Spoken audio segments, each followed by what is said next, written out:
મિત્રો, આજની આપણી આ વાર્તા એક સત્ય ઘટના પર આધારિત છે, જે સાંભળીને તમારી આંખોમાં પણ આંસુ આવી જશે. ગુજરાતના એક નાનકડા એવા ગામડામાં પંકજભાઈ અને તેમનો પરિવાર રહેતો હતો. આમ તો પંકજભાઈ ગોંડલની બાજુમાં આવેલા નાનકડા એવા ગામના વતની હતા, પરંતુ ઘરની આર્થિક પરિસ્થિતિને લીધે આ શહેરમાં કામની શોધમાં રહેવા લાગ્યા હતા. અને પંકજભાઈ ઉંમરમાં તો હજી યુવાન જ હતા, પરંતુ ઘરની ગરીબી અને પરિવારની લાચારીને તેમના શોખ અને ઈચ્છાઓની બલિ ચડાવી દીધી હતી. અને નાની ઉંમરમાં જ પંકજભાઈના પિતા મૃત્યુ પામ્યા હતા. ઘરમાં નાની બે બહેનો હતી. પિતાના અવસાનના લીધે બધી જવાબદારી પંકજભાઈના ખભા પર આવી ગઈ હતી. 30 વર્ષ પહેલાની વાત છે, જ્યારે નાનપણથી જ પંકજભાઈ મહેનતુ અને ઈમાનદાર હતા.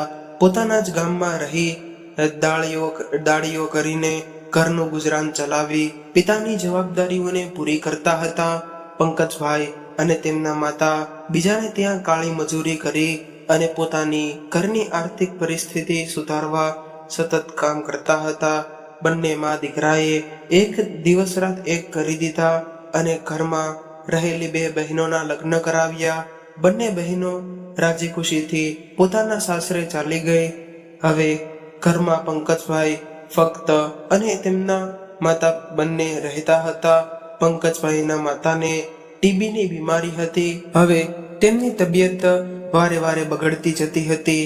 માતાની ચિંતામાં રહેતા પંકજભાઈ એમને સાજા કરવા નવા ઉપચારો અને ડોક્ટરોની સલાહ લઈ નાના મોટા બધા જ કામ કરી લેતા. અથાગ પ્રયત્ન કરવા છતાં પણ એ પોતાની માતાને બચાવી ન શક્યા. હવે પંકજભાઈએ માતા પિતા બંનેની છત્રછાયા ગુમાવી દીધી હતી. એક દિવસ પંકજભાઈના મોટા શેઠ એમના ગામડે કામકાજ જોવા માટે આવ્યા હતા. પંકજભાઈને કામ કરતા જોઈને એમને લાગ્યું કે આ છોકરો ખૂબ જ મહેનતુ અને પ્રામાણિક છે. એમણે પંકજભાઈને પોતાની પાસે બોલાવ્યા અને કહ્યું, સાંભળ, તું મારા કારખાનામાં કામ કરીશ ત્યારે આ સારો પગાર તો તને મળી જશે. અને એક પ્રામાણિક માણસ પંકજભાઈ થોડી વાર તો વિચારમાં પડી ગયા, કારણ કે વર્ષોથી રહેતા આ ગામને છોડીને જવામાં એમને કંઈ પણ રુચિ હતી નહીં. પરંતુ હવે આ ગામમાં રહેવાનો પણ કોઈ ફાયદો હતો નહીં. એટલે અંતે પંકજભાઈએ મોટા શેઠ સાથે શહેરમાં જઈ અને એમના કારખાનામાં જ નોકરી કરવાનું નક્કી કર્યું. પંકજભાઈ એમનું ગામ અને એમના માતા પિતાએ બનાવેલું ઘર છોડીને શહેર જવા માટે નીકળી ગયા. રસ્તામાં એમને હજુ પિતાના પરસેવાના બનાવેલા તે ઘરની યાદ આવતી હતી, પરંતુ હવે એ ઘરમાં એકલતા એમને ખાઈ રહી હતી. પંકજભાઈએ શહેરમાં આવીને નવી જગ્યાએ નવું કામ શરૂ કર્યું. દિવસો વીતતા ગયા અને એમના શેઠ પંકજભાઈને ખૂબ જ સારી રીતે રાખતા હતા. એક દિવસ પંકજભાઈના શેઠે પંકજભાઈના લગ્ન એક ઇન્દુ નામની યુવતી સાથે કરાવ્યા.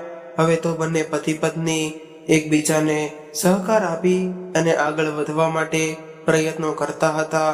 સમયનું ચક્ર ક્યારે કેવું ફરે છે કોને ખબર છે. પંકજભાઈની આ મહેનત એક દિવસ રંગ લાવી. એનો જે કંપનીમાં મામૂલી નોકર તરીકે આવ્યા હતા, એ જ કંપનીમાં એમને મેનેજર તરીકેનો હોદ્દો આપવામાં આવ્યો. આ ગરીબ ઘરનો દીકરો એક દિવસ આવડી મોટી કંપનીનો મેનેજર બની જશે, કોઈને ખબર હતી? બંને બહેનો પણ ભાઈની આ પ્રગતિ જોઈને અત્યંત ખુશ હતી. એક સમયે રોજ મજૂરી પર જતા પંકજભાઈ આજે એક મોટી કંપનીના મેનેજર થઈ ગયા. સમયને બદલતા વાર નથી લાગતી. લગ્નના 5 વર્ષ થયા અને પંકજભાઈના ઘરે પારણું બંધાયું. એમના ઘરે લક્ષ્મી પધાર્યા. પંકજભાઈની દીકરી હિરલ જાણે એમના માટે કુબેરનો ભંડાર લઈને આવી હોય એવી રીતે પંકજભાઈની પ્રગતિને ઘણી બધી દોડ મૂકી દીધી. હવે બંને ત્યાં મેનેજરની નોકરી કરતા. પંકજભાઈ આજે હિરલ ઇન્ડસ્ટ્રી તરીકે એક કંપનીના માલિક હતા. એમની લાડકી દીકરી હિરલ ભણવામાં ખૂબ જ હોશિયાર અને સ્વભાવે ચુલબુલી હતી. હિરલ પંકજભાઈની એટલી લાડકી હતી કે પંકજભાઈના પત્ની અવારનવાર કહેતા કે હિરલના પપ્પા, તમે તમારા લાડથી હિરલને ખૂબ જ બગાડી નાખી છે, પરંતુ જ્યારે તમારી આ કાળજા જેવી દીકરી સાસરે જશે તે ત્યારે તમારે જીવ નીકાળી ગયો હોય એવું તમને લાગશે. આ સાંભળી પંકજભાઈ કહેતા કે દીકરી તો પારકું ધન છે, પરંતુ હું મારી દીકરીને મારાથી દૂર ક્યારેય નહીં જવા દઉં. સામે હિરલ પણ પિતાની જ એની દુનિયા શરૂ થઈ અને પિતાથી જ પૂરી. અને થોડો સમય ગયો અને હિરલ યુવાન થઈ. ઉંમરની સાથે પંકજભાઈ તેમના પત્ની ઇન્દુબેન હિરલ માટે કોઈ યોગ્ય યુવકની પસંદગી માટે શોધખોળ શરૂ કરી. હવે હિરલનો અભ્યાસ પૂરો થઈ ચૂક્યો હતો, એટલે એક પિતાએ તેની જવાબદારી નિભાવતા તેની દીકરીને વાત કરી. હીરો, અહીં આવતો. પપ્પાનો અવાજ સાંભળીને હિરલ દોડતી આવી. બોલો ને પપ્પા, શું હતું? પંકજભાઈ બોલ્યા, મારે તારી સાથે કંઈક અગત્યની વાત કરવી છે. બસ આટલું કહીને પંકજભાઈએ વાતની શરૂઆત કરી. જો બેટા, હવે તારો અભ્યાસ પણ પૂરો થઈ ચૂક્યો છે, તો હું અને તારા મમ્મી એવું ઈચ્છીએ છીએ કે હજુ અમારી હાજરી છે ત્યાં સુધી તો કોઈ સારો યુવક શોધી અને તારે ધામધૂમથી પરણાવી દઈએ. આ સાંભળતા જ હિરલ ગુસ્સે થઈ ગઈ અને બોલી, પપ્પા, શું હું તમને ભારરૂપ લાગુ છું કે તમે મને પરણાવવાની વાત કરો છો? એટલે પંકજભાઈ હસીને બોલ્યા, અરે મારી લાડકી, એક પિતા માટે ક્યારેય એનો કાળજોનો કટકો ભારરૂપ હોય ખરો? બસ આ તો રિવાજ છે કે દીકરીને ગમે તેટલા લાડકોડથી મોટી કરો, પરંતુ અંતે એક દિવસ એને પારકા હાથમાં સોંપવી જ પડે છે. બાપ દીકરીની આ વાતચીતમાં પિતાની ચિંતા અને દીકરીની બાપને છોડીને જવાની ચિંતા દેખાઈ રહી હતી. પંકજભાઈએ કહ્યું, બેટા, જો તને તારી ઓળખાણમાં પણ કોઈ યુવક ગમતો હોય તો મને ખુશીથી કહેજે. તારી ખુશીમાં જ અમારી ખુશી છે. એટલે હિરલ બોલી, પપ્પા, તમે તો મારા ભગવાન છો. ભલા ભગવાન કોઈ ખોટો નિર્ણય લે ખરા? હંમેશા રમૂજ મિજાજમાં રહેતી હિરલ અચાનક આ વાત થતા પછી તેની મજાક મસ્તી થોડી ગુમસુમ રહેવા લાગી. અને પંકજભાઈને આ જોઈને મનમાં અફસોસ થયો કે એમણે હિરલ સાથે ખોટા સમયે વાત કરી મૂકી છે. અને હિરલને શાંત જોઈને પંકજભાઈએ કહ્યું, હિરલ, તું આમ ચૂપચાપ ના રહીશ. હું તો ફક્ત એક પિતા તરીકે મારી જવાબદારી તને કહેતો હતો, પરંતુ જ્યાં સુધી તારી મરજી નથી ત્યાં સુધી આપણે કંઈ પણ નહીં કરીએ. પરંતુ મને મારી એ ચુલબુલ હિરલ પાછી આપી દે. આ સાંભળતા જ પંકજભાઈની લાડકીએ એક મોટી સ્માઇલ આપી અને બોલી, પપ્પા, કંઈ પણ કરો, પરંતુ હું તમને અને મમ્મીને છોડીને ક્યાંય જવાની નથી. પંકજભાઈએ હિરલના માથા પર હાથ મૂકીને કહ્યું, બેટા, મારું ચાલે ને તો હું એક મિનિટ પણ તને મારી આંખથી દૂર ન થવા દઉં. બાપ દીકરીનો આ પ્રેમ જોઈ ઇન્દુબેનની આંખોમાં આંસુ આવી ગયા. એ મનમાં વિચારવા લાગ્યા કે હે ભગવાન, જાણે જે દિવસે હિરલ આ ઘરમાંથી વિદાય લેશે ત્યારે એના પિતાનું શું થશે. 1 વર્ષ પછી હિરલના મમ્મી પપ્પાએ હિરલ માટે એક સારો યુવક શોધી અને એના લગ્ન કરવાનું નક્કી કર્યું.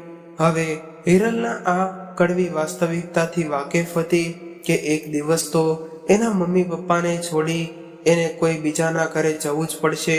હિરલ માટે પંકજભાઈએ જે યુવકને પસંદ કર્યો હતો તે ખૂબ જ રૂપિયાવાળા કુટુંબનો દીકરો હતો. આ યુવક કેનેડામાં કોઈ સારી કંપનીમાં નોકરી કરી રહ્યો હતો.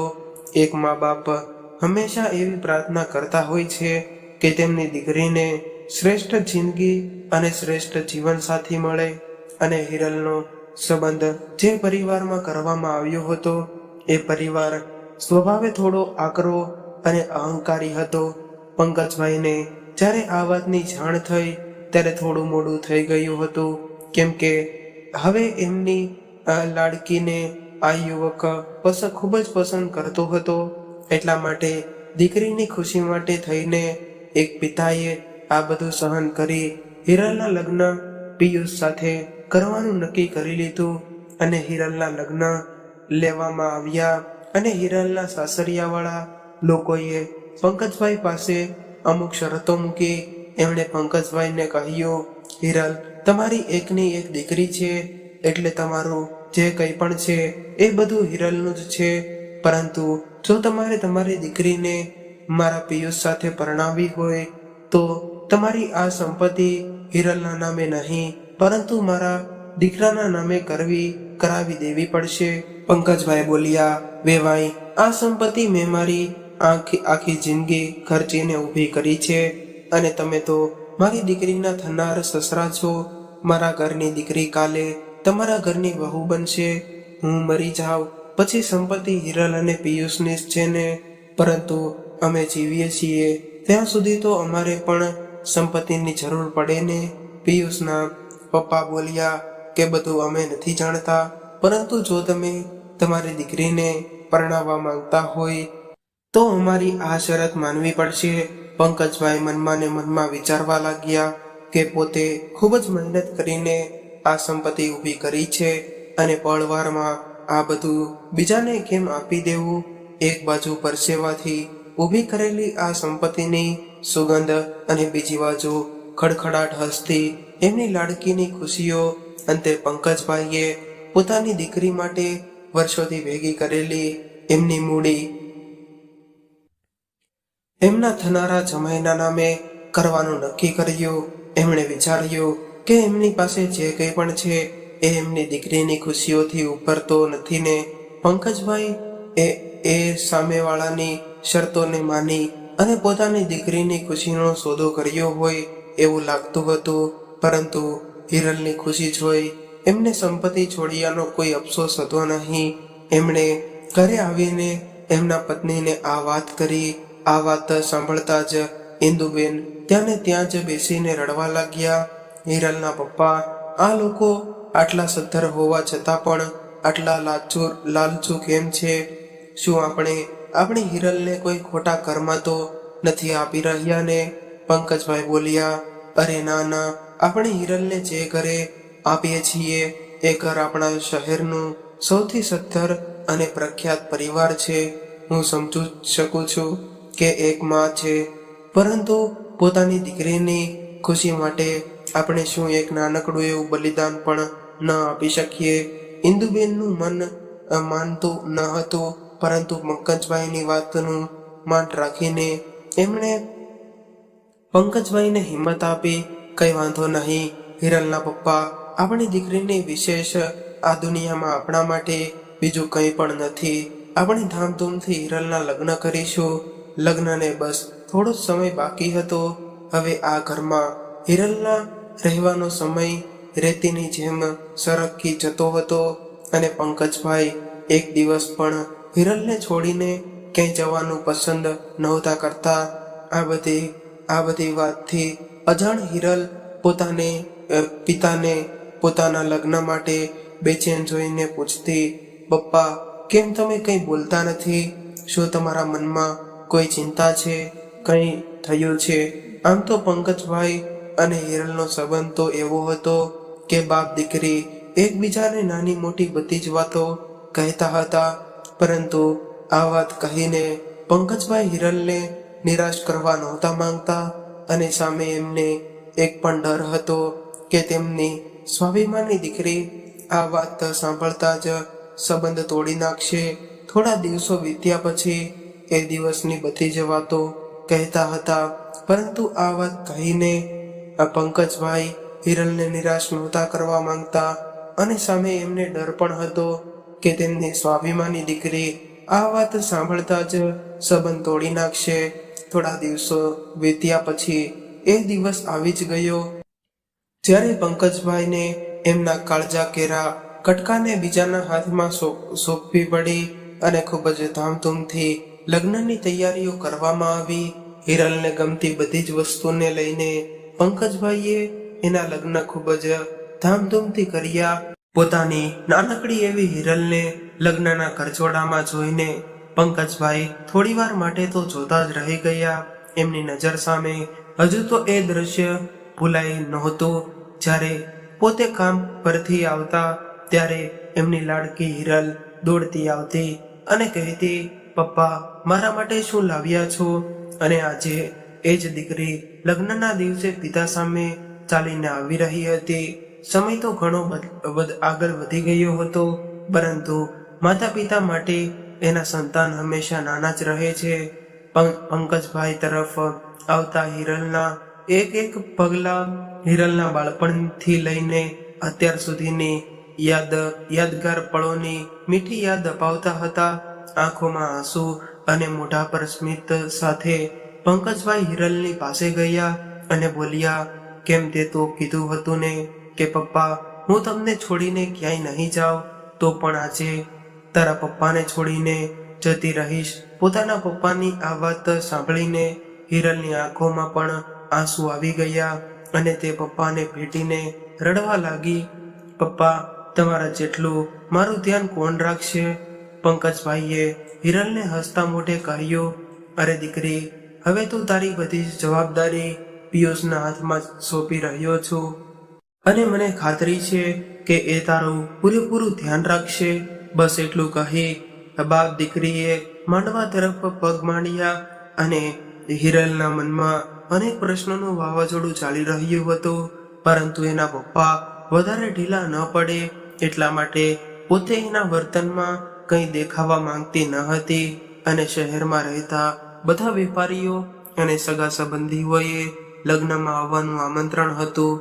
પોતાની આખી જિંદગી ખર્ચીને ઊભી કરેલી સંપત્તિમાંથી પંકજભાઈએ દીકરીના લગ્ન કરાવ્યા અને લગ્નની વિધિ સમાપ્ત થઈ અને જે પરિસ્થિતિને વિચારી પંકજભાઈ અને ઇન્દુબેન બેચેન થઈ જતા હતા એ સમય આજે એમની સામે આવી ઊભો હતો અને પંકજભાઈને પોતાના કાળજાના કટકાને વિદાય આપવાનો સમય થઈ ગયો હતો. એક દીકરીથી અલગ થવું એ વેદના એક બાપ જ સમજી શકે છે. પોતાના લોહી અને લાડકોડથી સિંચેલી દીકરીને એક દિવસ કોઈ પારકાના હાથમાં સોંપી દેવી એનું કઠણ હૃદય રાખવું ખૂબ જ અઘરું છે. પંકજભાઈ અને હિરલબેને એકબીજા સામે કોઈ જોઈ શકે એવી હાલતમાં ન હતા, પરંતુ પંકજભાઈ હૃદય કઠણ કરીને હિરલ પાસે ગયા અને બોલ્યા, હીરો, તારા મમ્મી પપ્પા એ આપેલા સંસ્કારને જાળવી રાખજે અને તારું ધ્યાન રાખજે. ભગવાન તને મારી બધી જ ખુશીઓ આપી દે અને તારા આવનારા દુઃખો મને આપી દે. બસ આટલું કહી પંકજભાઈએ પોતાની દીકરીને સાસરે વળાવી અને હિરલે પોતાનો પગ પિયરમાંથી ઉપાડી અને સાસરિયામાં ગૃહ પ્રવેશ કર્યો.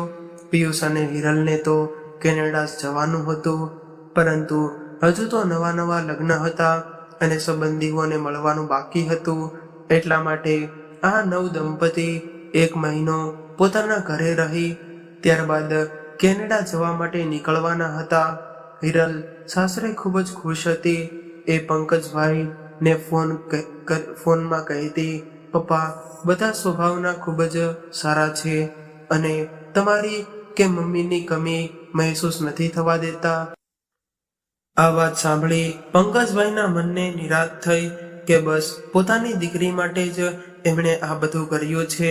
હિરલના લગ્ન થયા ને 1 મહિનો થઈ ગયો અને નક્કી કર્યા મુજબ બંનેનો કેનેડા જવાનો સમય થઈ ગયો. પંકજભાઈ અને ઇન્દુબહેન હિરલ અને જમાઈને મળવા માટે અમદાવાદ પહોંચ્યા અને મમ્મી પપ્પાને જોતા જ હિરલના મોઢા પર હરખનો કોઈ પાર ન રહ્યો. એ દોડતી આવી અને બોલી, મમ્મી પપ્પા તમે કેમ આટલું મોડું કરી દીધું? પંકજભાઈ બોલ્યા, હીરો, તને તો ખબર છે ને કે તારી મમ્મી કોઈ પહોંચી શકે ખરું?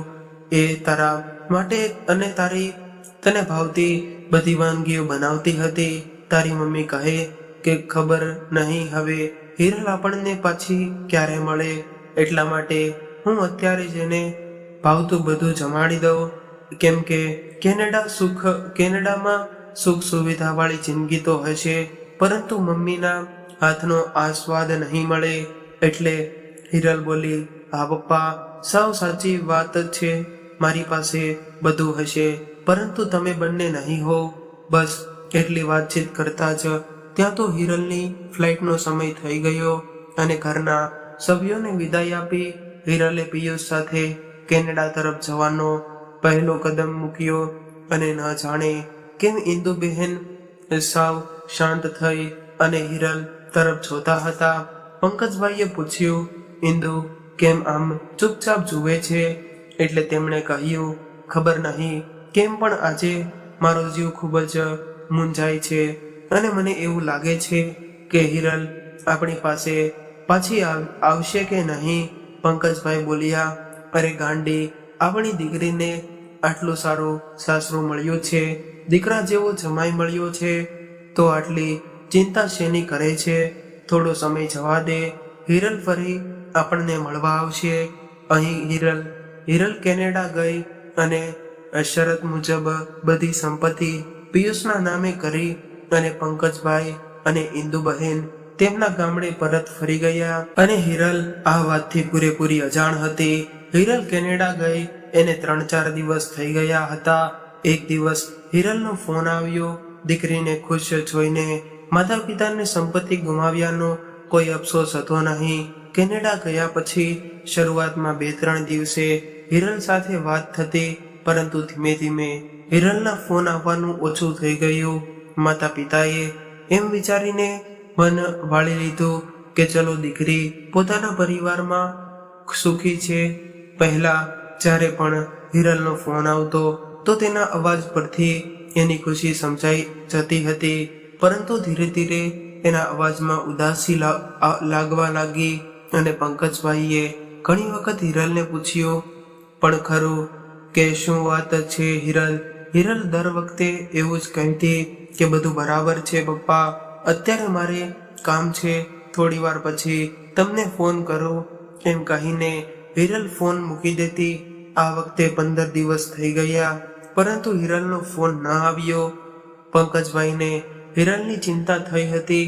એ ઘણા દિવસ થઈ ગયા છે, પરંતુ હજુ એના કોઈ સમાચાર નથી મળ્યા. મનમાં મૂંઝાતા પંકજભાઈએ જમાઈને ફોન લગાવ્યો. ફોન પર કઈ જવાબ ન મળ્યો. એ વાતને પણ 15 દિવસ થઈ ગયા હતા. ફરી પંકજભાઈએ એ જમાઈને ફોન કર્યો અને બોલ્યા, હેલો પિયુષ કુમાર, કેમ છો? પિયુષે કહ્યું, હા પપ્પા બોલો ને, શું હતું? બેટા હિરલ ક્યાં છે? ઘણા દિવસો વીતી ગયા, પરંતુ હજી હિરલનો કોઈ ફોન આવ્યો નથી.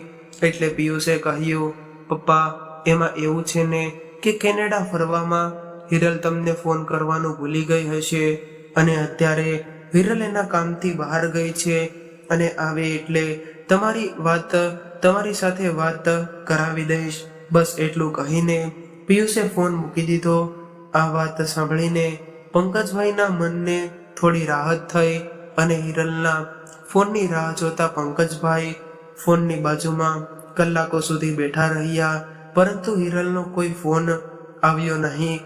આ વાતને 1 મહિનો થઈ ગયો હતો, છતાં પણ કઈ સમાચાર નહોતા. દિવસો વીત્યા ગયા અને પિયુષ દર વખતે પંકજભાઈ સાથે વાત કરી અને ફોન મૂકી દેતો હતો. પછી તો પિયુષે પણ પંકજભાઈનો ફોન ઉપાડવાનું છોડી દીધું. પંકજભાઈને હિરલની ચિંતા કોરી ખાતી હતી. એક દિવસ પંકજભાઈ પિયુષના ઘરે ગયા અને એના મમ્મી પપ્પાને વાત કરી, પરંતુ આ અહંકારી લોકોએ પંકજભાઈને અપમાનિત કરીને ઘરમાંથી કાઢી મૂક્યા. પંકજભાઈ ત્યાંથી નીકળીને રસ્તા પર બેસી ગયા. હવે ઇન્દુબેનની જેમ તેમણે પણ હિરલની ચિંતા થવા લાગી. એમને વિશ્વાસ હતો કે હિરલ એમની સાથે વાત કર્યા વગર રહી ન શકે. એક પિતાની દીકરી પ્રત્યેની આ વેદના બધાને કરુણમય કરી દે એવી છે. પંકજભાઈએ ઘરે આવીને ઇન્દુબેનને બધી વાત કરી અને કહ્યું, નક્કી કંઈક તો ગડબડ છે, નહીતર આપણી હિરલ આવું ન કરે. દીકરીની ચિંતા કરતા આ મા બાપનું હૃદય ન આવવાના વિચારોથી વલોપાત કરવા લાગ્યું. અંતે પંકજભાઈએ નક્કી કર્યું કે પોતે કેનેડા જઈને હિરલને મળશે, પરંતુ પંકજભાઈ પાસે હવે કોઈ મૂડી ન હતી. કેમ કે એમની પાસે રહેલી બધી જ મૂડી એમણે જમાઈના નામે આપ કરી દીધી હતી અને હવે એમની પાસે રહેલું ગામડાનું એક મકાન કે જે એમના માતા પિતાની છેલ્લી નિશાની હતી એ જ હતું. પરંતુ હિરલ પાસે પહોંચવા માટે પંકજભાઈને સારા એવા રૂપિયાની જરૂર હતી. પોતાની દીકરી પાસે પહોંચવા માટે એક પિતાએ પોતાના બાપની છેલ્લી નિશાની કુરબાની આપી અને કેનેડા જવાનું નક્કી કર્યું. પંકજભાઈએ રૂપિયાની વ્યવસ્થા કરી અને કેનેડા પહોંચ્યા. કેનેડા તો પહોંચી ગયા હતા, પરંતુ હિરલ અને પિયુષ ક્યાં રહે છે, શું કરે છે એનો એને કોઈ પણ અંદાજો ન હતો. એક નાનકડા શહેરમાં રહેતા પંકજભાઈને વિદેશનો શું ખ્યાલ હોય છે, એ હિરલને શોધવાનું ક્યાંથી શરૂ કરે એ કંઈ પણ સમજાતું ન હતું. કેટલાકમાં પંકજભાઈની બાજુમાં એક ગુજરાતી યુવક આવીને ઊભો રહ્યો અને બોલ્યો, અંકલ, તમારે ક્યાં જવું છે? પહેલીવાર કેનેડા આવ્યા છો? પંકજભાઈએ આ યુવકને પોતાનું સમજીને બધી વાત કરી. યુવકે કહ્યું, અંકલ, કેનેડા તો ખૂબ જ મોટું છે, છતાં પણ હું તમને તમારી દીકરીને શોધવામાં મદદ કરીશ, પરંતુ તમારી પાસે કોઈ પણ પ્રકારનું સરનામું કે સ્થળનું નામ નથી કે આપણે હિરલ સુધી પહોંચી શકીએ. પંકજભાઈએ સામે પાસે કંઈ પણ માહિતી હતી નહીં, છતાં પણ એ હિરલને શોધવાના નિષ્ફળ પ્રયત્ન કરી રહ્યા હતા. અને પંકજભાઈ હંમેશા પોતાના પાકીટમાં લાડકીનો ફોટો રાખતા હતા. એક ફોટાના આધારે એમણે હિરલને શોધવાનું નક્કી કર્યું. હિરલની ચિંતાને પંકજભાઈને ગાંડાતુર કરી દીધા હતા. એમ તો પંકજભાઈને કંઈ પણ ખાસ અભ્યાસ ન હતો કર્યો, છતાં પણ તૂટેલી ફૂટેલી અંગ્રેજી બોલીને લોકોને સમજાવવાનો નિરર્થક પ્રયાસ કરી રહ્યા હતા. અને પંકજભાઈ પાગલોની જેમ પોતાની દીકરીનો ફોટો લઈને આસપાસ નીકળતા લોકોને પૂછી રહ્યા હતા, પરંતુ હિરલના કંઈ સમાચાર મળવા નહોતા. અંતે આ યુવકે કહ્યું કે અંકલ, આપણે આ ફોટોની મદદથી પોલીસની સહાય લઈએ અને તમારી દીકરીને શોધીએ. તો પંકજભાઈએ અને યુવકે આ બાબતે વાત કરતા હતા એટલી જ વારમાં એમની બાજુમાં સડસડાટ કરતી કેનેડાની પોલીસની ગાડી આવીને ઊભી રહી. આ બંને ભારતીયોને અને એમની આસપાસ એકઠી થયેલી ભીડ જોઈને પોલીસે પૂછપરછ ચાલુ કરી. અને પૂછપરછ દરમિયાન પોલીસને જાણવા મળ્યું કે એક બાપ પોતાની દીકરીને શોધવા માટે આટલે દૂર આવ્યો છે. પંકજભાઈનું આ દુઃખ જોઈને પોલીસવાળા પણ એમની મદદ કરવા માટે તૈયાર થઈ ગયા. પરંતુ પંકજભાઈ પાસે રહેતા હિરલના ફોટાના સહારે પોલીસે હિરલને શોધવાના પ્રયત્નો શરૂ કરી દીધા.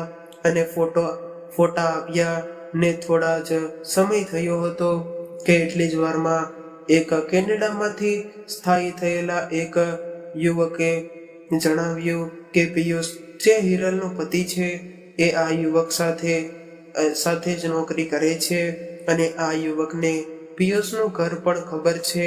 આ માહિતી મળતા જ પોલીસે પંકજભાઈને જાણ કરી અને આ વાત સાંભળતા જ પંકજભાઈના જીવમાં જીવ આવ્યો અને એમણે પોલીસને વિનંતી કરી કે મને બને તેટલું જલ્દી એમની દીકરીને મળવા લઈ જાય. પંકજભાઈની આંખો બસ હિરલની એક ઝલક જોવા માટે આતુર હતી. પંકજભાઈ પોલીસની મદદથી પિયુષના ઘરે પહોંચી ગયા. બેલ વગાડી અને પંકજભાઈને બસ એટલી જ રાહ હતી કે મારી લાડકી દરવાજો ખોલશે અને એના વહાલા પપ્પાને ભેટી પડશે. દરવાજો ખુલતા જ પંકજભાઈની સામે નશામાં ધૂત પિયુષ ઊભો હતો. આ જોઈ પંકજભાઈની આંખો પહોળી થઈ ગઈ. વિદેશી લાઈફસ્ટાઈલમાં રહેલો પિયુષ પોતાની સંભાળી ન શકે એવી હાલતમાં પણ ન હતો. અને પંકજભાઈએ આખું ઘર ફંગોળી નાખ્યું, પરંતુ એમને ક્યાંય પણ હિરલ જોવા ન મળી. એમણે પિયુષને ઘણીવાર પૂછ્યું, મારી દીકરી ક્યાં છે, શું થયું છે એને? પિયુષ કંઈ પણ ભાનમાં હતો નહીં. છેવટે અથાગ પ્રયત્ન કરવા છતાં પણ હિરલનો કોઈ પત્તો ન મળ્યો. હારી ગયેલા આ પિતા તેને ત્યાં જ બેસી ચોધાર આંસુએ રડવા લાગ્યા. છેવટે ગમે તેમ કરીને પોતાની જાતને સાત્વતતા આપીને ભારે પગે પોતે લથડતિયા ખાતા ખાતા દીકરીના ઘરની બહાર એક બાકડા પર બેસી ગયા અને બાકડા પર બેસતાની સાથે જ સામે નજર પડી તો સામે એક સુંદર મજાનું દ્રશ્ય જોવા દરિયો હિલોળા લઈ રહ્યો હતો. એમાં હિરલનું બાળપણ એમની આંખો સામે ફરી રહ્યું હતું અને આંખમાંથી બોર જેવડા આંસુ જમીન પર પડી રહ્યા હતા. આ કરુણ દ્રશ્ય બાજુમાં ઊભા એક વૃદ્ધ મહિલા જોઈ રહ્યા હતા. આ મહિલાને એટલું તો જરૂરથી સમજાઈ ગયું હતું કે નક્કી આ હિરલના પપ્પા જ છે. એ વિદેશી મહિલાને એક અજાણી ભાષામાં લખેલો પત્ર પંકજભાઈના હાથોમાં સોંપ્યો. આ પત્ર ગુજરાતી ભાષામાં લખાયેલો હતો. તે એ વૃદ્ધ મહિલાને સમજાયું નહીં, પરંતુ પંકજભાઈ બરોબર રીતે એ અક્ષરને ઓળખતા હતા. એ અક્ષરો તો તેમના કાળજાના કટકા સમાન દીકરી હિરલના હતા. ખસડાયેલા તેમજ ધ્રુજી રહેલા હાથમાં એ પત્ર જાણે પંકજભાઈને કંઈક કહી રહ્યો હતો. પંકજભાઈએ પત્ર વાંચવાનું શરૂ કર્યું. પપ્પા, મને નથી ખબર કે આ પત્ર તમારા સુધી પહોંચશે કે નહીં, પરંતુ મેં તમારા આપેલા સંસ્કારોને જાળવી રાખવા મારાથી બનતી બધી કોશિશ કરી, પરંતુ અંતે આ બધું સહન કરીને હું થાકી ગઈ છું.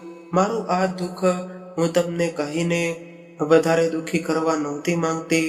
તમારી આંખોમાં સેવેલા એ સપના કે તમારી હીરો વિદેશમાં જઈ અને સુખ સમૃદ્ધિની જિંદગી જીવશે, આ સપના બસ સપના જ રહી ગયા. પિયુષ અને હું કેનેડા તો આવી ગયા, પરંતુ અહીં આવીને મને ખબર પડી કે આ લોકોએ તો આપણી સાથે બસ કપટ કર્યું છે. અને પિયુષને નશાની ખૂબ જ ખરાબ આદત હતી અને નશામાં ધૂત પિયુષ મારા પર ન કરવાના અત્યાચાર કરતો હતો, પરંતુ તમારી માન મર્યાદાને જાળવી રાખવા મેં બધું સહન કરવાનું રાખ્યું. છતાં પણ દિવસે ને દિવસે પિયુષનો ત્રાસ વધતો ગયો. અંતે મારી પાસે કોઈ રસ્તો બચ્યો ન હતો, એટલે કોઈને પણ તકલીફ આપ્યા વગર હું મારું જીવન ટૂંકાવું છું. અને મને ખબર છે કે તમે મને મમ્મી આ વાત સાંભળીને ભાંગી પડશો, પરંતુ પોતાના હૃદય પર પથ્થર રાખી મારો આ પત્ર વાંચજો. ખબર નહીં કેમ મા બાપ એની લાડકી માટે સુખી અને સમૃદ્ધ પરિવારની ઈચ્છા પૂરી કરવા વિદેશમાં સ્થાયી થયેલા યુવકને વધારે મહત્વ આપે છે, પરંતુ એ આ વાતથી સાવ અજાણ હોય છે કે બહારથી દેખાતા આ સુખ સાહેબીના પ્રકાશ આગળ ઘણી વખત અંધારું જ હોય છે. ભગવાન જાણે આ સુખ સુવિધાની લાચાર અમારા જેવી કેટલી દીકરીઓને ખાઈ ગઈ હશે. અંતે બસ એટલું જ કહીશ કે તમે તમારી જિંદગીથી લગાવી દીધી મારા શોખ પૂરા કરવામાં, અને મને એ વાતનો કોઈ અફસોસ નથી. તમે દુનિયાના બેસ્ટ પપ્પા છો અને મને માફ કરજો. તમારું ધ્યાન રાખજો. લી, તમારી હીરો.